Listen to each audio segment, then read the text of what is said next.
Bonjour à tous, ici Julien Petit. Fan de voitures, bienvenue sur ma chaîne. Restez avec moi, on va aborder notre sujet du jour sans plus tarder. Updated, 5 décembre 2021, 10h55 du matin et published, 3 décembre 2021, 15h56 p.m. et l'hiver est là et des conditions telles que la neige, la pluie ou le verglas affecteront considérablement votre façon de conduire et compromettront même votre sécurité. Pendant cette saison, les routes changent et l'adhérence des pneus est considérablement réduite. Cependant, il y a aussi des choses qui peuvent nous aider à avoir une meilleure traction, par exemple, changer les pneus ordinaires.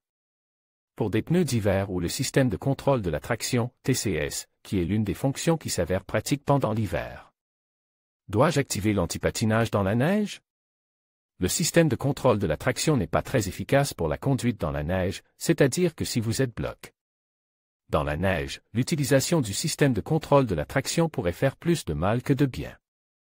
S'il est actif, l'antipatinage réduira la vitesse de rotation des pneus de votre voiture et rendra plus difficile la sortie de l'embouteillage. Cependant, l'antipatinage fonctionne mieux sur la glace. La glace qui se forme sur les routes varie de la glace rugueuse et texturée à une fine couche de glace glacée recouvrant la surface.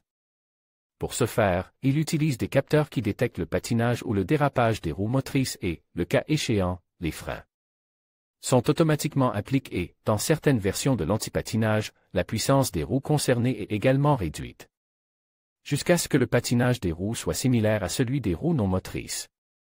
Sur une surface à faible coefficient de frottement, telle qu'une route mouillée ou verglacée, l'antipatinage est presque toujours bénéfique pour le conducteur. Quand dois-je désactiver l'antipatinage en hiver? Il est préférable de toujours laisser l'antipatinage en fonction, dans la mesure où il entrave la progression. Par exemple, il peut être très difficile de gravir une pente verglacée lorsque l'antipatinage est actif. L'adhérence étant quasiment nulle, le système de contrôle de la traction actionnera constamment les freins et réduira la puissance des roues motrices, mais les roues continueront à patiner.